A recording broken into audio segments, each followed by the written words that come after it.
আসসালামু আলাইকুম। এটিএন বাংলা সংবাদে সবাইকে স্বাগত জানাচ্ছি আসিফুর রহমান সাগর। শুরুতেই ইউপে সংবাদ শিরোনাম। কোনো অবস্থাতে নির্বাচন থেকে সরে যাবেন ঐক্যফ্রন্ট, জানালেন মির্জা ফখরুল। জনমত জরিপে আওয়ামী লীগে এগিয়ে, বললেন ওবায়দুল কাদের।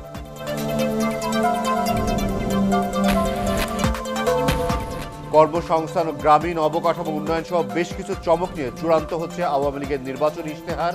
15ই ডিসেম্বরের মধ্যে ঘোষণা।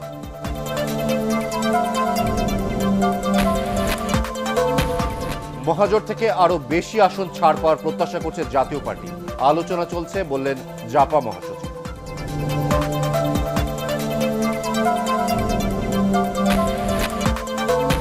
রিটার্নিং কর্মকর্তার গাফিলতিতে মনোনয়নপত্র জমা দিতে না পারলে প্রতিকার পাবেন সংক্ষুব্ধরা, জানালেন নির্বাচন কমিশনার রফিকুল ইসলাম।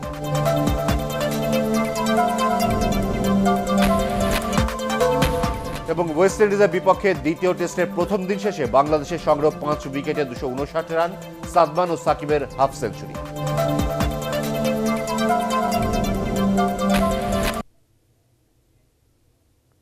শুনছিলেন ইউপে সংবাদ শিরোনাম, এবার বিস্তারিত। নির্বাচন থেকে কোনো অবস্থাতেই ঐক্যফ্রন্ট সরে যাবে না বলে জানিয়েছেন বিএনপি মহাসচিব মির্জা ফখরুল ইসলাম আলমগীর। দলের চেয়ারপারসনের গুলশান কার্যালয়ে ঐক্যফ্রন্টের নির্বাচন স্টিয়ারিং কমিটি বৈঠক শেষে সাংবাদিকদের তিনি একথা জানান। তিনি অভিযোগ করেন, সরকারের নীল নকশা বাস্তবায়ন করছে নির্বাচন কমিশন।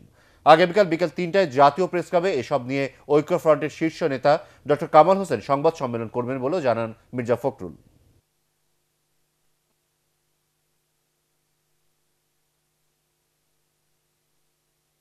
নির্বাচনের যে লেভেল প্লেইং ফিল্ড, তার ন্যূনতম অবস্থাও এখানে নেই। এর মধ্যে 3 জন প্রার্থীকে গ্রেফতার করে আটক করে রাখা হয়েছে। আমরা এই অবস্থার পরিবর্তন দাবি করছি।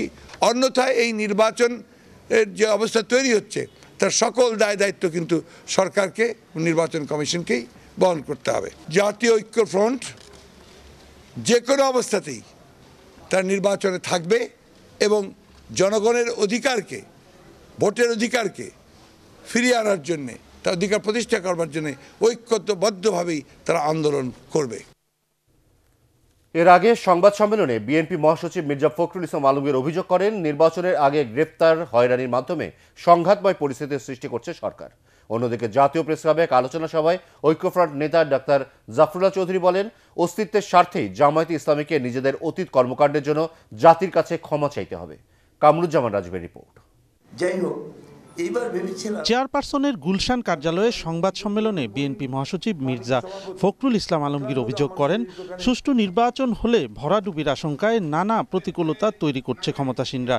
গত 3 দিনে ঢাকাসহ সারা দেশে সিনিয়র নেতা ও প্রার্থীদের নতুন করে গ্রেপ্তার করা হয়েছে দাবি করে তিনি বলেন, নির্বাচন বানচাল করতেই সরকার এ পরিস্থিতি তৈরি করছে।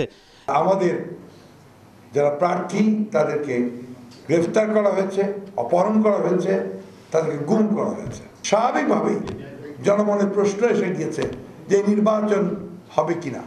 নতুন করে আবার সংঘাত, সংঘর্ষের সৃষ্টি করা হচ্ছে, পুরো জাতিকে আজকে একটা সংঘাতের দিকে ঠেলে দেওয়া হচ্ছে। এদিকে জাতীয় প্রেস ক্লাবে আলোচনা সভায় ঐক্যফ্রন্ট ও বিএনপি নেতারা অভিযোগ করেন, নির্বাচনের মাঠ সমতল করতে সম্পূর্ণরূপে ব্যর্থ হয়েছে নির্বাচন কমিশন।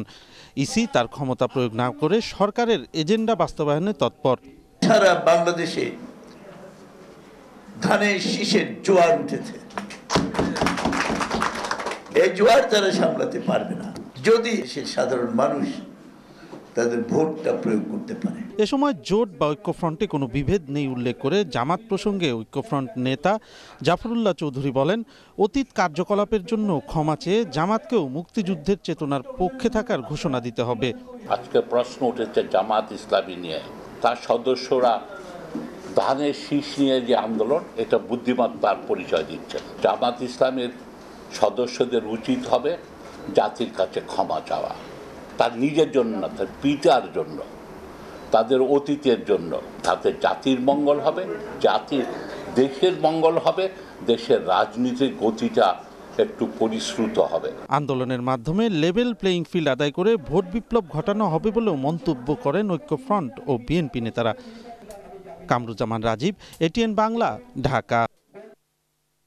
পরাজয়ের আশঙ্কায় বিএনপির নির্বাচন বানচাল করতে চায় বলে মন্তব্য করেছেন আওয়ামী লীগ সাধারণ সম্পাদক ওবায়দুল কাদের। ধানমন্ডিতে দলীয় সভাপতির কার্যালয়ে দলের নির্বাচন পরিচালনা কমিটির সভা শেষে তিনি এ মন্তব্য করেন। জনমত জরিপে আওয়ামী লীগ বেশ এগিয়ে আছে বলেও জানান ওবায়দুল কাদের। নয়াপল্টনে বিএনপির চিহ্নিত সন্ত্রাসীরাই পুলিশের ওপর হামলা চালিয়েছে বলেও দাবি করেন তিনি। আমরা কি ইম্পিউনিটি কালচার গড়ে তুলব? কি বলতে চায়? বিএনপি যখন যা খুশি তাই বলছে, আসলে তারা নির্বাচনে হেরে যাওয়ার ভয়ে নির্বাচন বানচালের বিভিন্নমুখী অজুহাত খুঁজছে। তরুণ প্রজন্মের কর্মসংস্থান ও গ্রামীণ অবকাঠামো উন্নয়ন সহ বেশ কিছু চমক নিয়ে চূড়ান্ত করা হচ্ছে আওয়ামী লীগের নির্বাচনী ইশতেহার। 15 ডিসেম্বরের মধ্যে দলীয় সভাপতি ও প্রধানমন্ত্রী শেখ হাসিনা এই ইশতেহার ঘোষণা করবেন বলে জানিয়েছেন আওয়ামী লীগ সাধারণ সম্পাদক ওবায়দুল কাদের।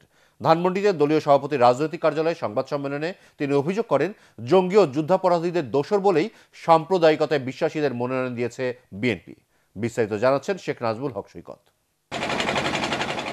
পদ্মা সেতু, মেট্রো রেল, রূপপুর পারমাণবিক বিদ্যুৎ কেন্দ্র, গভীর সমুদ্র বন্দর সহ এরকম 10টি মেগা প্রকল্পের মতো আরও কিছু নতুন প্রকল্প এবারের নির্বাচনী ইশতেহারে যোগ করছে আওয়ামী লীগ।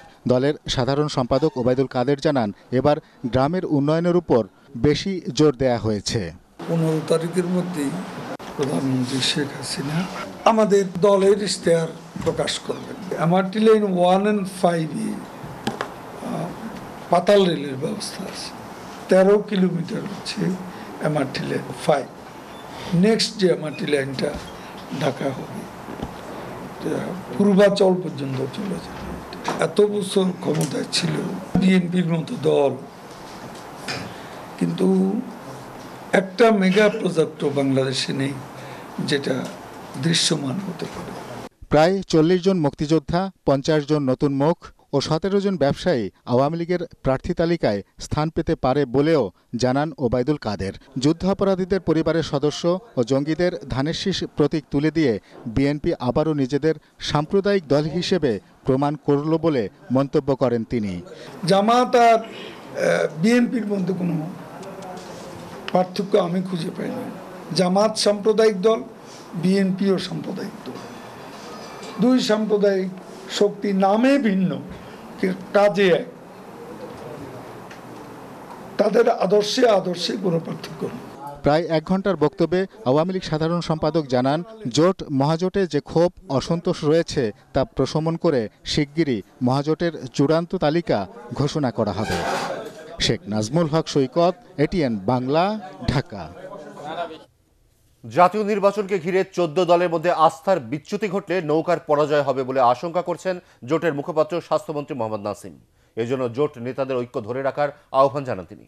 রাজধানীর বঙ্গবন্ধু এভিনিউয়ে আওয়ামী লীগ কার্যালয়ে 14 দলীয় জোটের মতবিনিময় সভায় মোহাম্মদ নাসিম এসব কথা বলেন। বিজয় দিবস উপলক্ষে সারা দেশে বিজয় মঞ্চ করে দলের পক্ষে প্রচারণা চালানোর সিদ্ধান্ত হয় এই বৈঠকে।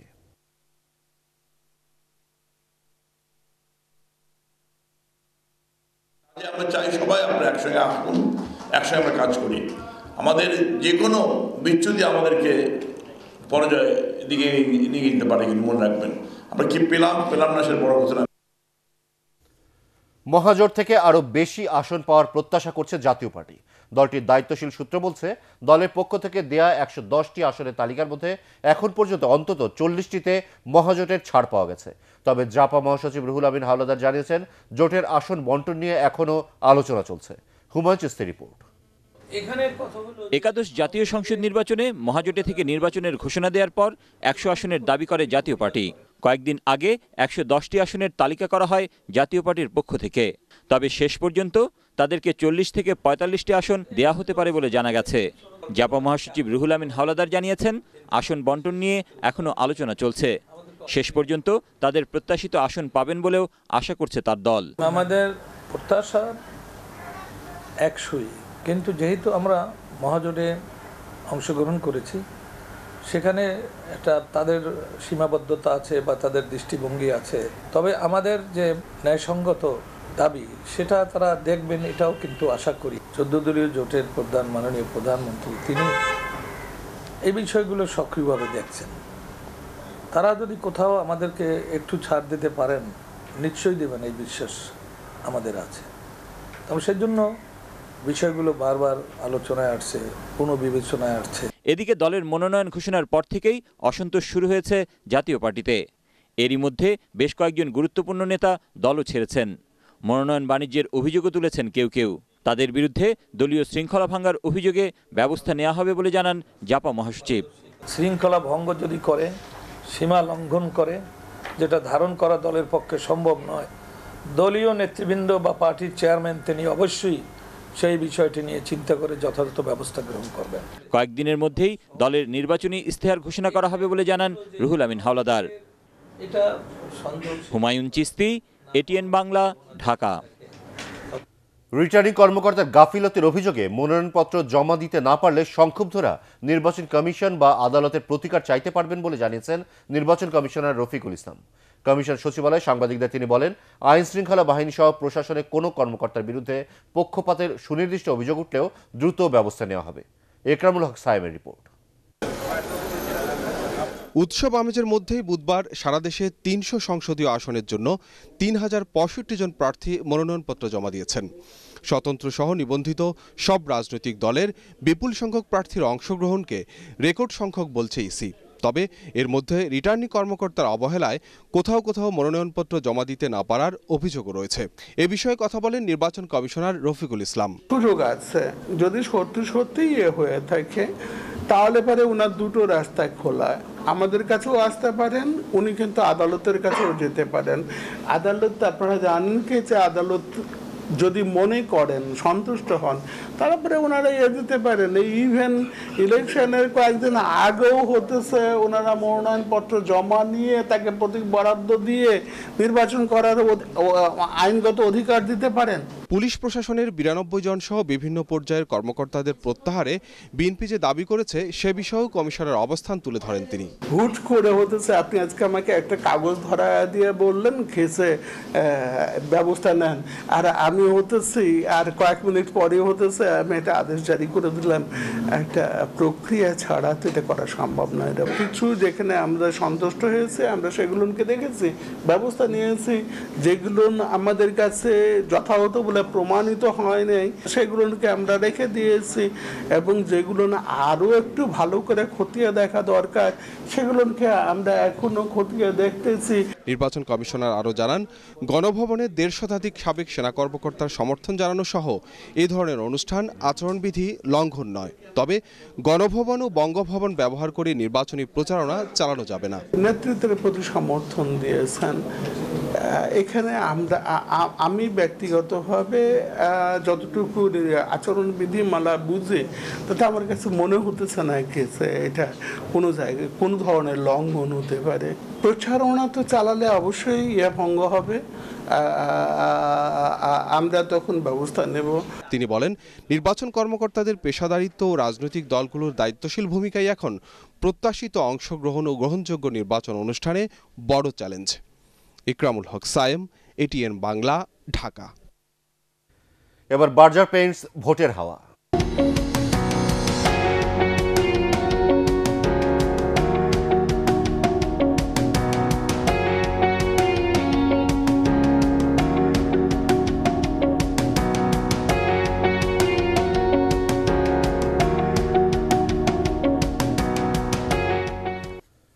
আসন্ন জাতীয় সংসদ নির্বাচনে ইলেকট্রনিক ভোটিং মেশিন ইভিএমে ভোট দেবেন চট্টগ্রাম ৯ আসনের ভোটাররা।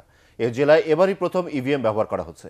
প্রযুক্তির ব্যবহারকে সাধুবাদ জানিয়ে এই আসনের সাধারণ ভোটাররা বলছেন, ডিজিটাল যুগে এই প্রক্রিয়াকে প্রশ্নবিদ্ধ করার সুযোগ নেই, যদিও রাজনৈতিক দলগুলোর রয়েছে ভিন্ন মত। চট্টগ্রাম থেকে আরও জানাচ্ছেন তাম্মিম মাহমুদ। শহরের প্রাণকেন্দ্র হওয়ায় চট্টগ্রামে ১৬টি সংসদীয় আসনের মধ্যে সবচেয়ে গুরুত্বপূর্ণ হিসেবে বিবেচনা করা হয় চট্টগ্রাম ৯ কোতোয়ালি আসনকে। প্রথমবারের মতো আসন্ন একাদশ জাতীয় সংসদ নির্বাচনে ইলেকট্রনিক ভোটিং মেশিন ইভিএম পদ্ধতিতে ভোট দেবেন এই আসনে ১৪৪টি ভোট কেন্দ্রের মোট ৩,৯১,৬১২ জন ভোটার। এর মধ্যে পুরুষ ভোটার ২,০৪,৪০৩ জন এবং নারী ভোটার ১,৮৭,২০৯ জন। ইভিএম ব্যবহার করা নিয়ে চট্টগ্রামের এই আসনের মানুষের মধ্যে রয়েছে বাড়তি আগ্রহ। তরুণরা বলছেন ডিজিটাল এই পদ্ধতিতে ভোট প্রদানের ফলে দ্রুত ভোট গ্রহণের পাশাপাশি ফলাফলও দ্রুত পাওয়া যাবে। বহির্বিশ্বে কিন্তু ইভিএমে ভোটটা দেওয়া হচ্ছে, আমরাও চাই নতুনভাবে নতুন প্রজন্ম ইভিএমে ভোটটা দেখ। জাল ভোটের প্রকোপটা কমবে। বয়স্ক যারা তারা তো সামান্য প্রতিবন্ধকতা হবেই। আরও আগে থেকে যদি একটু উদ্যোগ নিত, একটু সবাইকে জানাইতো, জিনিসগুলো ক্লিয়ার করতো, বয়স্কদেরকে নিয়ে একটু যদি এটা ক্লাস করতো, তাহলে জিনিসটা ওদের স্বচ্ছ হতো। এদিকে বিএনপি নেতারা বলছেন ইভিএম ব্যবহার আওয়ামী লীগের ইলেকশন ইঞ্জিনিয়ারিংয়ের একটি অংশ। এর মাধ্যমে এই এলাকার ভোটারদের ভোটাধিকার থেকে বঞ্চিত করা হবে। অন্যদিকে আওয়ামী লীগের প্রার্থী বলছেন এর মাধ্যমে ভোট জালিয়াতির কোনো সুযোগ নেই। যদি সবকিছু ফেল করে, ইভিএম হচ্ছে রক্ষা কবচ তাদের, জনগণকে বাইরে রেখে ক্ষমতা দখলের এই প্রক্রিয়ার পরিপূর্ণ রূপ দিয়েছে। যারা অভিযোগ করে যে পেশি শক্তির ব্যবহার করে নির্বাচনে রায় ছিনিয়ে নেওয়া হচ্ছে, ইভিএমে সেই ধরনের কোনো অবকাশ নেই, এটা আমরা আবারও প্রমাণ করব। আর যারা নির্বাচন বানচাল করতে চায় তারাই একমাত্র ইভিএমের বিরোধিতা করবে। তবে প্রতীক বরাদ্দের পর থেকে এই আসনে ইভিএমের সঠিক ব্যবহার নিশ্চিত করতে কাজ করবে নির্বাচন কমিশন। এই নতুন পদ্ধতিতে সকলে ভোট প্রদান করতে পারবেন এবং খুব দ্রুত সময় আমরা উক্ত আসনের ফলাফল আমরা ঘোষণা করতেও সক্ষম হব। বিশ্বায়নের এই যুগে তথ্য ও প্রযুক্তির সঠিক ব্যবহারের মাধ্যমে দেশ এগিয়ে যাবে, গতিশীল হবে মানুষের চিন্তার জগৎ, এমনটাই প্রত্যাশা সর্বসাধারণের। তামিম মাহমুদ, এটিএন বাংলা, চট্টগ্রাম। এবার অন্য প্রসঙ্গ। আয়কর দিতে সক্ষম সবাইকে রিটার্ন জমা দেওয়ার আহ্বান জানিয়েছে জাতীয় রাজস্ব বোর্ড এনবিআর।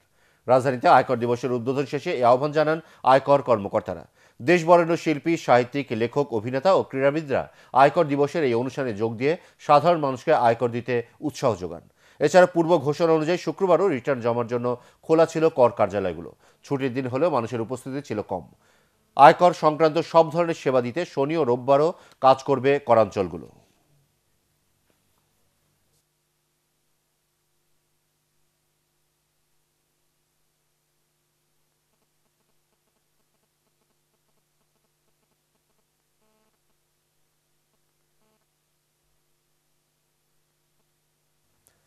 এবার বাংলাদেশ ওয়েস্ট ইন্ডিজ সিরিজ প্রসঙ্গ।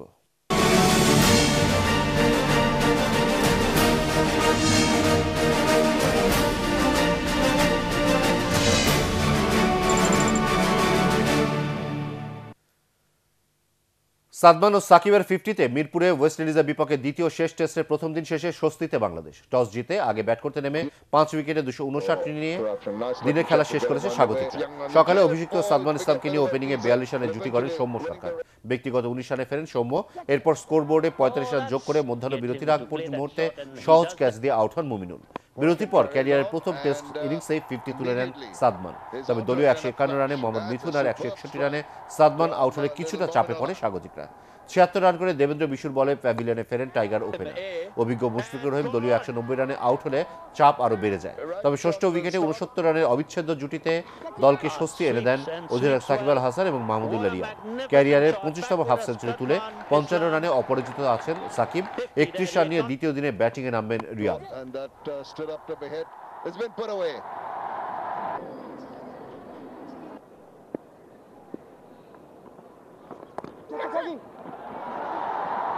And that's going to take him to yet another half century in Test cricket. Shakib Al Hasan, they come back for 3 to 50 is 20 half century in Test match cricket.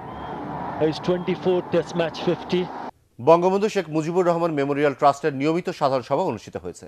Dhanmondi 32 নম্বরে বঙ্গবন্ধু ভবনে এ সভায় ট্রাস্টের chairperson এবং বঙ্গবন্ধুর বড় মেয়ে প্রধানমন্ত্রী শেখ হাসিনা সভাপতিত্ব করেন। সভায় ট্রাস্টের সমাজ কল্যাণমূলক কর্মকাণ্ড পর্যালোচনা এবং ট্রাস্টের বিভিন্ন প্রকল্পের কাজ দ্রুত এগিয়ে নেওয়ার সিদ্ধান্ত হয়। আগে সভায় গৃহীত সিদ্ধান্ত বাস্তবায়নের অগ্রগতিও পর্যালোচনা করা হয় বৈঠকে। একাদশ জাতীয় সংসদ নির্বাচনে রোহিঙ্গারা যাতে বিশৃঙ্খলা করতে না পারে সেদিকে কঠোর নজরদারি করা হবে বলে জানিয়েছেন নির্বাচন কমিশনার মাহবুব তালুকদার। নির্বাচনকে সামনে রেখে কক্সবাজারের আইন শৃঙ্খলা বিষয়ক সভায় তিনি এই কথা জানান। অবাধ, সুষ্ঠু ও গ্রহণযোগ্য নির্বাচন অনুষ্ঠানে নির্বাচন সংশ্লিষ্ট কর্মকর্তাদের দিক নির্দেশনা দেন কমিশনার। শহরের সার্কিট হাউসে মিলনায়তনে আয়োজিত এই সভায় জেলা ও পুলিশ প্রশাসন এবং নির্বাচনী কর্মকর্তারা উপস্থিত ছিলেন।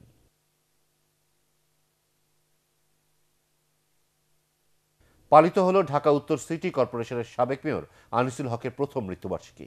সকালে রাজধানী বনানী কবরস্থানে ফুল দিয়ে তাঁর প্রতি শ্রদ্ধা জানান আনিসুল হক প্রতিষ্ঠিত মোহাম্মদিয়া গ্রুপ ও নাগরিক টিভির কর্মকর্তারা। এ সময় সাবেক মেয়রের আত্মার মাগফিরাত কামনায় দোয়া ও মোনাজাত করা হয়।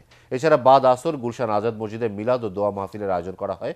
এতে ব্যবসায়ী প্রতিনিধি, রাজনীতিবিদ সহ বিশিষ্ট জনেরা উপস্থিত ছিলেন। 2017 সালে 29 জুলাই লন্ডনে অসুস্থ হন আনিসুল হক। হাসপাতালে ভর্তি করার পর ওই বছর 30 নভেম্বর চিকিৎসাধীন অবস্থায় মারা যান তিনি।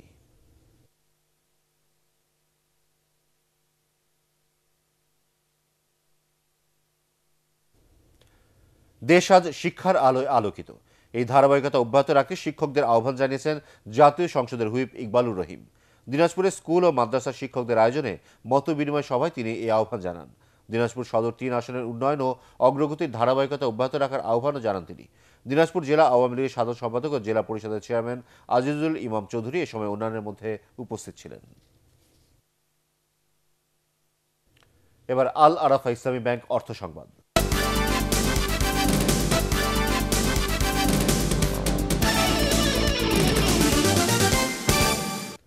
শরীয়তপুর ও নড়াইলে আমন ধানে বাম্পার ফলন হলেও বাজার মূল্য কম পাওয়ায় হতাশ চাষিরা। এদিকে ঝিনাইদহে ফলন ভালো হলেও বৈরী আবহাওয়া ও উৎপাদন খরচ বেশি হওয়ায় লোকসান গুনতে হচ্ছে কৃষকদের। উৎপাদন খরচ কমাতে প্রযুক্তি ব্যবহারের তাগিদ দিয়েছেন কৃষি কর্মকর্তারা। এবার বাইশা গ্রুপ আন্তর্জাতিক সংবাদ।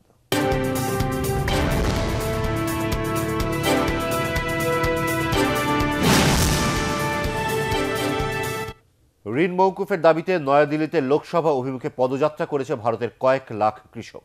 এতে যোগ দিয়েছেন প্রধান বিরোধী দল কংগ্রেসের সভাপতি রাহুল গান্ধী এবং দিল্লির মুখ্যমন্ত্রী অরবিন্দ কেজরিওয়াল। তবে পার্লামেন্ট সড়কে কয়েক হাজার কৃষককে ব্যারিকেড দিয়ে আটকে দেয় পুলিশ। বিক্ষোভকারীরা বলছেন, চাষিদের ভোটে জয়ী হওয়া সত্ত্বেও কৃষক বিরোধী রাজনীতিতে নেমেছে ভারতীয় জনতা পার্টি। একে সাধারণ চাষিরা ব্যাপক ক্ষতিগ্রস্ত হচ্ছে। ভারতের বিভিন্ন গণমাধ্যম জানিয়েছে, কৃষকদের এই বিক্ষোভ মোদী সরকারের বিরুদ্ধে সবচেয়ে বড় সমাবেশ। আর্জেন্টিনার বুয়েন্স আয়ার্সে শুরু হলো শিল্পোন্নত দেশগুলোর সংগঠন G20 শীর্ষ সম্মেলন। দুদিনের এই সম্মেলনের শুরুতেই নতুন করে বাণিজ্য চুক্তি সই করে যুক্তরাষ্ট্র, মেক্সিকো ও কানাডা। এবার এই সম্মেলনে বিশেষ গুরুত্ব পাচ্ছে ইউক্রেন রাশিয়া দ্বন্দ্ব ও চীন যুক্তরাষ্ট্র বাণিজ্য যুদ্ধ। জোর আলোচনা হতে পারে সাংবাদিক জামাল খাশোগি হত্যাকাণ্ড নিয়েও। শনিবার দ্বিপাক্ষিক বৈঠকে বসবেন মার্কিন প্রেসিডেন্ট ডোনাল্ড ট্রাম্প ও চীন প্রেসিডেন্ট শি জিনপিং। এদিকে সম্মেলনের প্রতিবাদে বিক্ষোভ করেন পুঁজিবাদ বিরোধী ও মানবাধিকার কর্মীরা। কঙ্গোতে জাতিসংঘ শান্তিরক্ষা কন্টিনজেন্ট প্রতিস্থাপন কর্মসূচির অংশ হিসেবে সন্ধ্যায় ঢাকা ছেড়েছে বাংলাদেশ বিমান বাহিনীর 202 জন সদস্য। হযরত শাহজালাল আন্তর্জাতিক বিমানবন্দরে তাদের বিদায় জানানো হয়। শান্তিরক্ষা মিশনে বাংলাদেশের সুনাম ও সাফল্য অক্ষুণ্ণ রাখার কঙ্গোতে 3 কন্টিনজেন্টের নেতৃত্বে থাকছেন air commodore SM Muid Hossain, group captain রিয়াদাত Hossain এবং গ্রুপ ক্যাপ্টেন মাহমুদ মেহেদি হুসেইন। রাজধানীতে পালিত হয়েছে নৃত্যশিল্পী সংস্থার সাবেক সভাপতি ও 21 পদকপ্রাপ্ত শিল্পী রাইজা খানম ঝুনুর প্রথম মৃত্যুবার্ষিকী। শিল্পকলা একাডেমিতে মরহুমার রুহের মাগফিরাত কামনা করে দোয়া ও মোনাজাত করা হয়। পরে স্মরণ সভায় রাইজা খানম ঝুনুর জীবন ও কর্মের উপর বক্তব্য রাখেন আলোচকরা। গত বছরের এই দিনে ঢাকায় নিজ বাসায় মৃত্যুবরণ করেন এই গুণী শিল্পী। এবার স্ট্যান্ডার্ড ব্যাংক বাণিজ্য সংবাদ।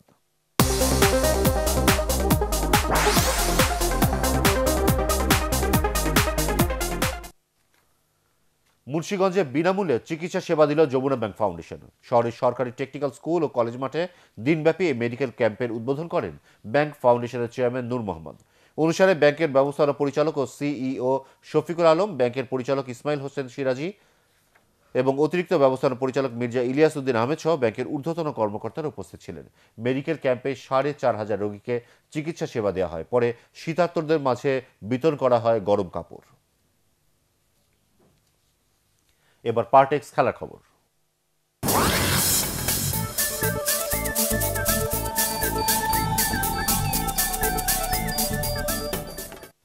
কাল শুরু হচ্ছে independence cup football tournament. Bangabandhu জাতীয় স্টেডিয়ামে বিকেল 5টায় উদ্বোধনী ম্যাচে লড়বে সাইফ স্পোর্টিং ক্লাব ও টিম বিজিএমসি। প্রতিযোগিতায় 4টি গ্রুপে 13টি দল অংশ নিচ্ছে। এই উপলক্ষে ফুটবল ফেডারেশন সম্মেলন কক্ষে টুর্নামেন্টের লোগো উন্মোচন করা হয়। ওয়ালটন গ্রুপের senior vice president AFM Iqbal Bin Anwar এবং বাফুফে সদস্য জাকির হোসেন চৌধুরী, ফজলুর রহমান বাবুল ও সদস্য সচিব আবু নাইম সোহাগ এ সময় উপস্থিত ছিলেন।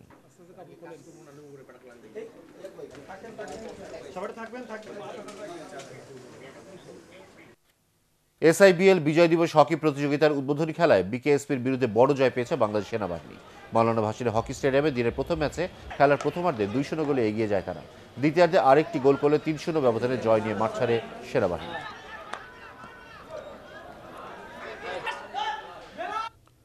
উয়েফা ইউরোপা লিগের আলাদা ম্যাচে বড় জয় পেয়েছে চেলসি ও আর্সেনাল। ইউক্রেনের ক্লাব ভর্সক্লাকে তাদের নিজেদের মাঠে ৩-০ গোলে হারিয়ে এই গ্রুপে নিজেদের শীর্ষস্থান ধরে রাখল আর্সেনাল। ম্যাচে 10 মিনিটে এমিল স্মিথ রোয়ির গোলে এগিয়ে যায় আর্সেনাল। 27 মিনিটে পেনাল্টি থেকে ব্যবধান দ্বিগুণ করেন অ্যারন র্যামসি। এরপর জোসেফ উইলো করে গোলে বিরতির আগেই জয় নিশ্চিত করে গানাররা। দিনের অন্য ম্যাচে অলিভার জিরুর জোড়া গোলে সালেনুকাকে 4-0 গোলে বিধ্বস্ত করেছে চেলসি। চেলসির মাঠ স্ট্যামফোর্ড ব্রিজে ম্যাচের 7 মিনিটে ইয়োভান খাচেরির লাল কার্ডে 10 জনের দলে পরিণত হয় সালোনিকা। 27 মিনিটে চেলসিকে প্রথম এগিয়ে দেন জিরু। 10 মিনিট পর ব্যবধান দ্বিগুণ করেন তিনি। বিরতির পর হার্সার ওরি ও আলভারো মোরাতোর গোলে বড় জয় পায় ব্লুরা। শেষ করার আগে ইউপে সংবাদ শিরোনাম আরও একবার। যে কোনো অবস্থাতেই নির্বাচনে থাকবে জাতীয় ঐক্যফ্রন্ট জানালেন মির্জা ফখরুল। জনমত জরিপে আওয়ামী লীগে এগিয়ে বললেন ওবায়দুল কাদের।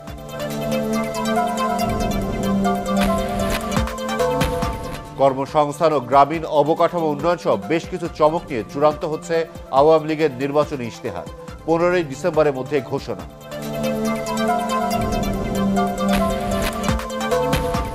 মহাজোট থেকে আরো বেশি আসন পাওয়ার প্রত্যাশা করছে জাতীয় পার্টি। আলোচনা চলছে বললেন জাপা মহাসচিব।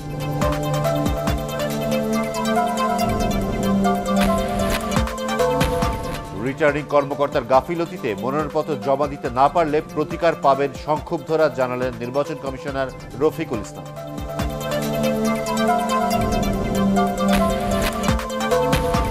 এবং ওয়েস্ট ইন্ডিজের বিপক্ষে দ্বিতীয় টেস্টের প্রথম দিন শেষে বাংলাদেশের সংগ্রহ 5 উইকেটে 259 রান, সাদমান ও সাকিবের হাফ সেঞ্চুরি।